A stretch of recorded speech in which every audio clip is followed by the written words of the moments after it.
Hello everyone and welcome back to another tutorial. Today we're going to see how to open Mercedes key fob.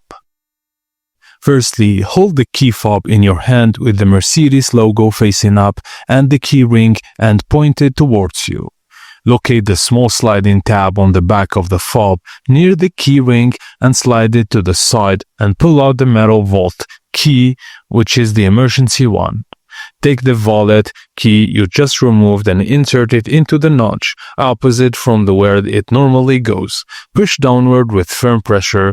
This will pop off the back cover of the mob. Now remove the old battery using the fingers or a small plastic tool and insert the new CR 2025 battery positive side up. Now snap back cover into place and slide the wallet key back into its slot. Press everything together firmly until you hear it click. Now all you have to do is press lock or unlock to make sure the fob is working correctly.